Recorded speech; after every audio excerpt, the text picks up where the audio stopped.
सबसे पहले बात आज हम करेंगे भानु प्रतापपुर के उपचुनाव की, क्योंकि आज उसके परिणाम आने वाले हैं। तो कांग्रेस की परंपरागत सीट कही जाने वाली छत्तीसगढ़ की भानु प्रतापपुर विधानसभा सीट पर आज जो तमाम उम्मीदवार हैं उनकी किस्मत का फैसला होना है और सुबह 8 बजे से मतपत्रों की जो गिनती है वो शुरू हो जाएगी।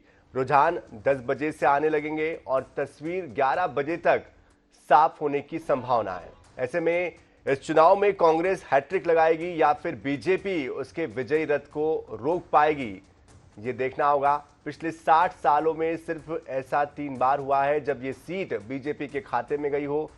दरअसल साल 1962 में भानु प्रतापपुर की विधानसभा सीट वजूद में आई थी और इसके बाद से 13 विधानसभा चुनाव हो चुके हैं अब तक। इनमें से कांग्रेस ने 6 बार यहां पर जीत दर्ज की है। हालांकि 1985 से कांग्रेस के साथ बीजेपी भी मैदान में लगातार बनी रही है और दोनों ही पार्टी के उम्मीदवारों ने लगातार दो दो बार जीत जो है वो दर्ज की है। ऐसे में हैट्रिक कोई अब तक नहीं लगा सका है। कांग्रेस इस रिकॉर्ड को तोड़ने का दावा कर रही है, वहीं बीजेपी इसे पहले से ही जीती हुई सीट मान रही है। साल 1980 और 1985 में लगातार 2 बार कांग्रेस की गंगा पोटाई और 2003-2008 में बीजेपी के देवलाल दुग्गा, उसके बाद ब्रह्मानंद नेताम ने जीत दर्ज की थी। इसके बाद कांग्रेस 2013 और 2018 में लगातार जीती है। दोनों ही बार कांग्रेस प्रत्याशी मनोज मंडावी ने बीजेपी उम्मीदवार को शिकस्त दी है। मनोज मंडावी की मृत्यु के बाद उनकी पत्नी सावित्री मंडावी चुनावी मैदान में है, तो वही बीजेपी ने पूर्व विधायक ब्रह्मानंद नेताम पर दांव लगाया है। तो बीजेपी जहां अपनी जीत सुनिश्चित मान रही है, तो वही कांग्रेस को यह उम्मीद है कि उनका ये गढ़ है और जीत तो उनकी ही होगी।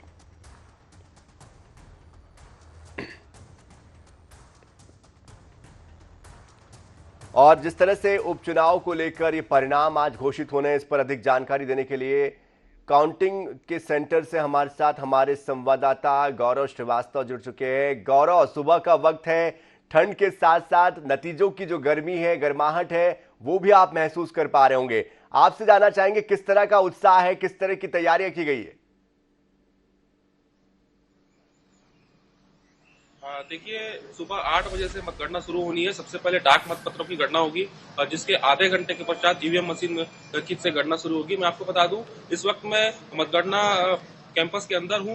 बाहर का जो माहौल है, अभी से सुबह से ही जो भाजपा और कांग्रेस के कार्यकर्ता हैं, साथ ही जो अन्य प्रत्याशी आदिवासी समाज है, उनके लोग हैं, उनकी भीड़ जुटनी शुरू हो चुकी है।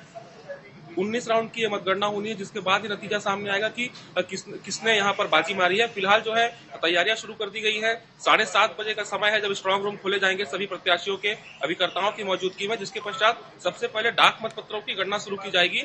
आधे घंटे का समय उसमें लगेगा, जिसके पश्चात ईवीएम मशीन खोले जाएंगे और उम्मीद की जा रही है कि 10 बजे के पश्चात जो है रुझान आने शुरू हो जाएंगे कि बाजी किसकी ओर जा रही है। जी बिल्कुल गौरव, लेकिन कल की रात किस तरह की गुजरी है, किस तरह से बीती है? दोनों ही जो दोनों ही दल हैं उनकी तरफ से जीत के दावे जरूर किए जा रहे हैं, लेकिन जो आसपास यहाँ के जो रहवासी हैं, यहाँ के जो मतदाता हैं और जो दावेदार हैं, उनकी क्या प्रतिक्रियाएं सामने आ रही है? देखिए, 5 तारीख के मतदान के बाद से ही सभी जो प्रत्याशी हैं वो अपने जीत के दावे ठोक रहे हैं। भाजपा कांग्रेस के अलावा आदिवासी समाज ने इस बार मैदान में उतरकर इस मुकाबले को काफी दिलचस्प बनाया है। कल की रात की अगर बात करूं तो निश्चित तौर पे सभी की सांसें थमी हुई हैं कि किसकी ओर पाला झुकता है, क्योंकि सभी ने तकरीबन 1 महीने तक काफी मशक्कत की है, मेहनत की है इस उपचुनाव में जीत हासिल करने के लिए। अब सभी की निगाहें टिकी है कि कब मतगणना शुरू होगी और उसके पश्चात जब 19 राउंड की मतगणना होगी तब ये पूरा मामला सामने आएगा कि किसकी मेहनत सार्थक हुई है और किसे और इंतजार करना पड़ेगा। जी बिल्कुल, लेकिन गौरव, यहाँ जिस तरह का समीकरण है, यहाँ पर आदिवासी बहुल ये क्षेत्र है। ऐसे में इस बार आरक्षण का जो मुद्दा है वो भी कहीं ना कहीं इस चुनाव में प्रभाव डालने वाला मुद्दा रहा है। ऐसे में आपसे भी हम ये समझना चाहेंगे कि कौन कौन से वो बुनियादी विषय है, जो मुद्दे हैं, जो कि जनता के बीच में, यहाँ के रहवासियों के बीच में प्रमुख केंद्र रहे हैं। देखिए, इस उपचुनाव में सबसे अहम मुद्दा आरक्षण का रहा है। इस आरक्षण के मुद्दे को लेकर ही आदिवासी समाज भी मैदान में उतरा है। वहीं कांग्रेस ने भी बीच में अध्यादेश लाकर कहीं न कहीं इस आरक्षण के मुद्दे को अपनी तरफ बुलाने की कोशिश की है। भाजपा शुरू से इस मुद्दे को लेकर हमलावर रही है। पूरे स्थानीय विकास के मुद्दे की बात करूं तो ऐसे मुद्दे इस चुनाव में गायब थे, लेकिन आरक्षण का ही एक मुद्दा था जो पूरे चुनाव भर गरमाया रहा है और कहीं न कहीं इस आरक्षण के मुद्दे को लेकर ही काफी राजनीति हुई है। अब देखना यह है कि आदिवासी समाज ने जो इस मुद्दे को लेकर चुनावी मैदान में कदम रखा है, कितना वो इसमें सफलता उन्हें मिलती है, या भाजपा इस बार उपचुनाव का समीकरण बिगाड़ने में कामयाबी हासिल करती है, क्योंकि अब तक जो उपचुनाव हुए हैं उसमें देखा गया है कि सभी में सत्ताधारी पार्टी ने जीत हासिल की है, लेकिन इस उपचुनाव में आदिवासी समाज ने मैदान में आकर मुकाबले को काफी दिलचस्प बनाए हुए हैं। जी बिल्कुल, आपने आदिवासी समाज का जिक्र किया है। सरकार बार बार ये कहती रही है कि हम आदिवासियों के हितैषी है, जबकि बीजेपी भी बार बार इस बात का जिक्र करती रही है कि उनके कार्यकाल में उन्होंने बहुत सारा काम किया। ऐसे में वहां पर कौन से वो कोर इशू है जिसको लेकर यहाँ के जो मतदाता है लंबे समय से इंतजार कर रहे हैं कि भाई यहाँ की सड़क नहीं बनी है, या फिर लोगों को राशन नहीं मिल पा रहा है, पीएम आवास योजना का लाभ नहीं मिल पा रहा है, या किसानों को फायदा नहीं हो रहा है, या नक्सलवाद से चूंकि प्रभावित कई क्षेत्र है, 17 जिले ऐसे हैं जहां पर 17 जगह ऐसी है जहां पर अति संवेदनशील क्षेत्र है। आपसे हम ये जानना चाहेंगे कि वो बिंदु कौन कौन से हैं जो कि वाकई में यहाँ पर जिन पर काम करने की जरूरत है। देखिए, निश्चित तौर पर सड़क का मुद्दा काफी अहम होता है, क्योंकि हर विकास की जो शुरुआत होती है वो सड़क से ही होती है। और इस विधानसभा की अगर मैं बात करूं तो सड़कों की स्थिति काफी जर्जर थी और कई बार इस मुद्दे को आम जनता ने भी अपने जनप्रतिनिधियों के सामने उठाया है। अधिकांश इलाकों की सड़कें काफी जर्जर हो चुकी है। साथ ही मैं अगर नक्सल प्रभावित इलाके की बात करूं तो इस बार नक्सल इलाकों में बम्पर वोटिंग हुई है, तो कहीं न कहीं ये इस बात का भी संदेश है कि जो नक्सल प्रभावित क्षेत्र के लोग हैं वो अब अपने अधिकार को समझ चुके हैं और वो अब निकल कर सामने आ रहे हैं। नक्सलियों का डर कहीं न कहीं उनके मन से दूर हुआ है। इसके लिए पुलिस विभाग की भी सराहना करनी होगी कि जिस तरीके से पुलिस विभाग ने आम जनता के बीच में अपनी पहुंच बनाई है, तो उनके मन से नक्सलवाद का डर निकला है।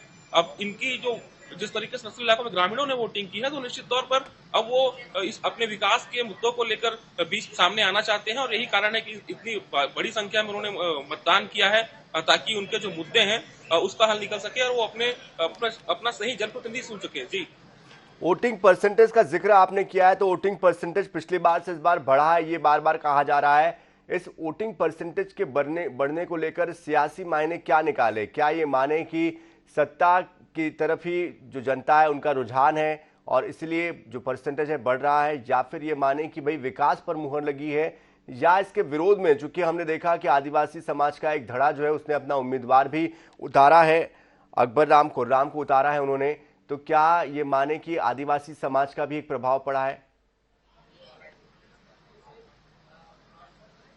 देखिए, वो वोटिंग परसेंटेज की अगर मैं बात करूं तो जो 2018 के विधानसभा चुनाव हुए थे उससे लगभग मिलता जुलता ही वोटिंग परसेंटेज इस बार का भी रहा है।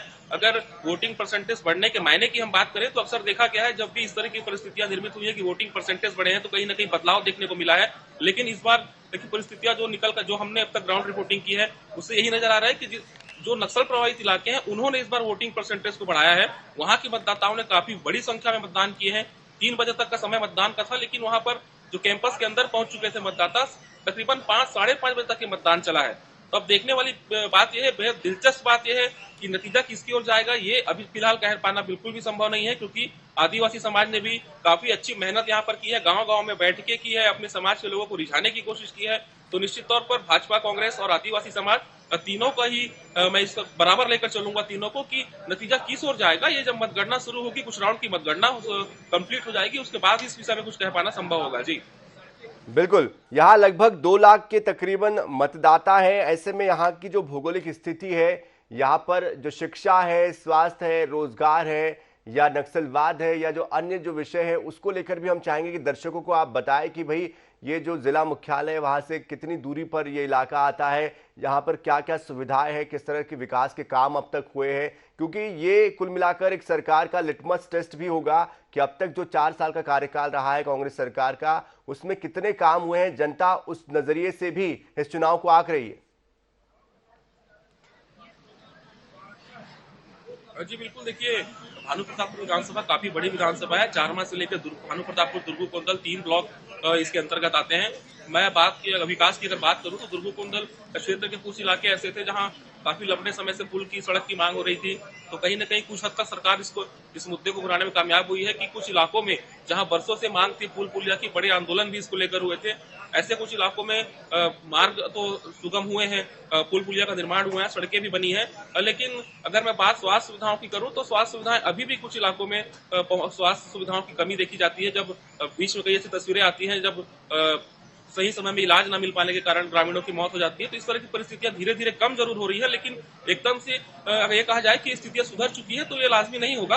अब देखने वाली बात है कि कितना ग्रामीण संतुष्ट है सरकार के काम से या फिर वो बदलाव चाहते हैं। जी, बदलाव के लिए भी कोशिश बार बार हो रही है, लेकिन बीजेपी दावा करती है कि इस बार जीत उनकी हो रही है, क्योंकि लगातार लंबे समय से कांग्रेस यहां पर काबिज है। ऐसे में उनको यह भी लगता है, विपक्षी दल को, कि भाई इस बार जनता बदलाव चाहती है। चूंकि आदिवासी समाज का जो वोट बैंक है वो बहुत बड़ा है और इस बार उनकी जो नाराजगी थी वो खुलकर सामने आई थी। लेकिन साथ साथ हमने देखा कि नामांकन के वक्त 6 जो नामांकन थे वो वापस हुए हैं। ये जो नामांकन वापस हुए हैं वो भी ये बताता है कि कहीं ना कहीं एक दबाव उनके ऊपर रहा होगा, इसलिए भी नामांकन वापस हुए। थोड़ा हम ये जानना चाहेंगे इस समीकरण के बारे में जो जातिगत तौर पर यहां पर दिखाई देते हैं। देखिए, आदिवासी समाज ने सबसे पहले ये ऐलान किया था कि वो हर गांव से, जो इस विधानसभा के अंतर्गत 465 गांव आते हैं, सभी से एक प्रत्याशी खड़ा करेंगे।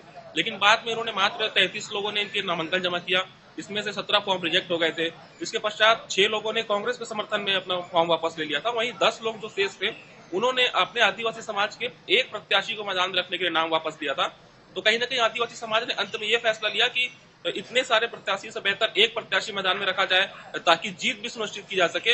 अगर इतने प्रत्याशी मैदान में होते तो निश्चित तौर पे वो आपस में एक दूसरे का वोट काटते और इसका कोई फायदा आदिवासी समाज को होना नहीं था। शायद यही कारण रहा कि आदिवासी समाज ने अंत में यह फैसला लिया कि एक प्रत्याशी मैदान में उतारा जाए और भाजपा और कांग्रेस जैसी पार्टियों से सीधी टक्कर ली जाए। हालांकि कोशिश काफी हद तक बेहतर थी आदिवासी समाज की, क्योंकि हमने जिस अभी की है सभी ध्यान देंगे। काउंटिंग प्रारंभ करने के पहले अभी हम जितने भी काउंटिंग स्टाफ लगे हैं, हमारे काउंटिंग सुपरवाइजर, काउंटिंग असिस्टेंट और माइक्रो ऑब्जर्वर्स, उनका अभी हम रैंडमाइजेशन कर रहे हैं प्रेक्षक महोदय के सामने। इस बार चुनाव बेहद दिलचस्प है और कुछ घंटों का ही इंतजार है, जिसके बाद ये चीज साफ हो जाएगी कि आदिवासी समाज अपने दाव में कामयाब होता है या भाजपा परिवर्तन लाने में कामयाब हो पाती है या कांग्रेस अपने सत्ता में रहने का फायदा उठाती है, क्योंकि जिस तरीके से विकास कार्य के दावे उन्होंने किए हैं तो सत्ता में रहने का फायदा उन्हें मिलता है या भाजपा या फिर आदिवासी समाज। चंद घंटों का इंतजार। जी बिल्कुल गौरव, आप बने रहिए हमारे साथ। हमारे साथ जीवानंद हल्दर भी जुड़ चुके हैं, साथ साथ शिशुपाल सोरी जी विधायक वो भी हमारे साथ जुड़ चुके हैं। जीवानंद जी के साथ दरअसल शिशुपाल जी मौजूद हैं। जीवानंद, आपसे ही हम जानना चाहेंगे, जरा उनसे जानने की कोशिश कीजिए इस मुकाबले को कैसे देख रहे हैं आप। निश्चित रूप से इस वक्त अब क्या 7:30 बजे जब चुनाव स्ट्रांग रूम में जो मतगणना जो जाएंगे उसके बाद 8 बजे से मतगणना शुरू हो जाएगी और इसकी नतीजा आना भी शुरू हो जाएगा। इससे पहले हमारे साथ यहाँ के कांकेर के जो विधायक शिशुपाल सोरी जी, उनसे आप चर्चा करने की कोशिश करके। शिशुपाल जी, थोड़ी देर बाद ही गणना शुरू हो जाएगी और नतीजे भी सामने आ जाएगा। इस चुनाव को कैसे देखते हैं, किस प्रकार की कांग्रेस के पक्ष में किस तरह का आएगी? ये जो 4 साल हमारी कांग्रेस सरकार ने काम किया है, भूपेश बघेल की सरकार ने, उस कामकाज पे एक ठप्पा भी है। और ये जो मनोज मंडावी जो अपने क्षेत्र में जो काम किया है, और तीसरी बात जो महिला मतदाता वहाँ है और महिलाओं की जो सहानुभूति है, क्योंकि महिला की दर्द को महिला अच्छी तरह समझते हैं, तो ये कुछ महत्वपूर्ण बातें हैं जिससे हमको विश्वास है कि हम रिकॉर्ड मतों से जीतेंगे। पिछले बार लगभग 27,500 से लीड थी वहाँ की, और इस बार हम 30 प्लस जाएंगे, ऐसा हमारा आकलन है। और हम सब लोग जब से घोषणा हुई तब से इस पे नजरें जमाए हुए थे और सब लोगों ने कड़ी मेहनत की है। कहीं ना कहीं इस पूरा चुनाव प्रक्रिया को देखा जाए, पूरा चुनाव प्रक्रिया में कहीं ना कहीं जो वादे हैं, कुछ दावे हैं, वो गायब था। सिर्फ आरक्षण का मुद्दा ही गरमाया था। तो आरक्षण का मुद्दा को किस प्रकार आपकी जो जीत को वो किस प्रकार प्रभावित कर सकता है? ये आरक्षण, ये जो मुद्दा ये अचानक आया, और ये आया जब हाई कोर्ट के निर्णय हुए, क्योंकि ये मामला ताज़ा है। ये अक्टूबर में आए थे निर्णय, और उस समय हमारे जो मनोज मंडावी जी है वो उस समय जीवित थे और उन्होंने भी काफ़ी इस संदर्भ में मेहनत किया था कि किस तरह आदिवासी समाज को उसका संवैधानिक लाभ मिला। तो ये एक तत्कालिक ऐसा मुद्दा बन के उभरा कि ये जो स्थानीय समस्याएं हैं या स्थानीय बातें हैं वो गौड़ हो गए। पर हमने सभी तरह के बातों को समाज के सामने या हमारी जनता के सामने रखा कि हम आदिवासियों के जो संवैधानिक अधिकार या अनुसूचित जाति जनजाति ओबीसी सभी वर्गों के हितों के लिए चिंतित हैं। इसीलिए हमने एक मैसेज देने का कोशिश किया और हमारे संवेदनशील मुख्यमंत्री जी ने बैठक बुलवाई थी सारे आदिवासी समाज की। लगभग 400-500 लोग इकट्ठे हुए थे और उन सब ने कहा था कि हमको अगर आरक्षण को बहाल करना है तो विशेष सत्र बुलवाने के पश्चात इसको विधानसभा से पारित कराया जाए ताकि इसके सारे पहलुओं पे विधानसभा में चर्चा हो और उसके बाद एक ऐसा एक्ट बने जिस पे सभी वर्गों को न्याय मिले और सभी वर्गों की विश्वास उसमें एक मजबूत हो। एक अहम सवाल ये सामने आ रहा है जिस प्रकार की भाजपा ने जीवानंद, आप जरा उनसे जानने की कोशिश कीजिए। सभी वर्गों को साथ में लेकर चलने की बात वो कर रहे हैं, आदिवासी समाज के साथ बैठक करने की भी बात कर रहे हैं, लेकिन अगर आदिवासी समाज में विश्वास वो जगा पाते या उनकी बात वो रख रहे हैं तो फिर आदिवासी समाज ने अलग से प्रत्याशी क्यों उतारा है? क्या ये जो प्रत्याशी अलग से उतारा है इसका मतलब ये ना निकाला जाए कि भाई सरकार उनकी बात मान नहीं रही और इसीलिए वो अपने लिए अलग से प्रत्याशी को यहां पर मैदान में उतार रहे हैं? निश्चित रूप से देखिए, जिस तरह से आदिवासी सर्वादिवासी समाज ने अपने प्रत्याशी मैदान में उतारा है, इसके पीछे कारण यही बताया जा रहा है कि जो भाजपा है वो आदिवासियों की हितैषी बता रहे हैं, वही कांग्रेस भी आदिवासियों की हितैषी बता रहे हैं। अगर दोनों राजनीतिक दलों ने आदिवासी की हितैषी बता रहे हैं तो फिर ये आदिवासी जो समाज के जो लोग हैं वो प्रत्याशी क्यों मैदान में खड़े किए? क्या वजह, क्या सरकार उनकी बात नहीं सुन रही है? क्या मानते हैं आप? सरकार शुरू से ही आदिवासी समाज के साथ रही है। बीजेपी अपनी बात जरूर कहे जो भी कहना हो, किंतु ये बात तो सर्वविदित है कि जो आरक्षण व्यवस्था से लेकर सारी जो बीच बीच में जो अधिनियम बने और आदिवासी समाज के हितों के लिए जो भी नियम कानून बने और जो भी इनके योजनाएं बनी, ये सब कांग्रेस सरकार की देन है। तो ये तो बीजेपी अपने मन बहलाने के लिए या भ्रम फैलाने के लिए चाहे जो दावे करे, किंतु हितैषी अगर है कोई राजनीतिक पार्टी तो कांग्रेस पार्टी है। और जहाँ तक इन्होंने जो सर्वादिवासी समाज की बात है, सर्वादिवासी समाज का नेतृत्व मैं भी कर चुका हूँ तो जानता हूँ कि सर्वादिवासी समाज के बाइलाज में इस तरह का कोई भी बात नहीं है कि वो राजनीतिक संगठन भी नहीं है। अगर इसमें जो दिक्कतें पैदा हो रही है वो इसलिए है कि कुछ राजनीतिक सोच के लोग इसका अगुवा बनने का प्रयास कर रहे हैं और इसीलिए राजनीति इसमें घुसी है और वो लोग हैं जो अपने राजनीतिक भविष्य को चमकाने के लिए ये समाज का सहारा ले रहे हैं। समाज ने अपनी बात कही, ये मैं समाज के साथ हूँ और मैं समाज का भी अपने गौड़ समाज का मुखिया हूँ, तो मुझे इस बात का अफसोस है कि हमारे जो आदिवासी समाज के संवैधानिक जो अधिकार हैं उससे वंचित होना पड़ा। पर जो परिस्थिति आई उसका हमको मुकाबला करना है और उस मुकाबले पे जो भी वैकल्पिक व्यवस्था हो सकता था कांग्रेस ने किया और वो कानूनविदों के परामर्श करके, आदिवासी समाज के लोगों से परामर्श करके और एक ठोस एक रणनीति के तहत हुआ है। जो काम बीजेपी को 2012 में करना चाहिए था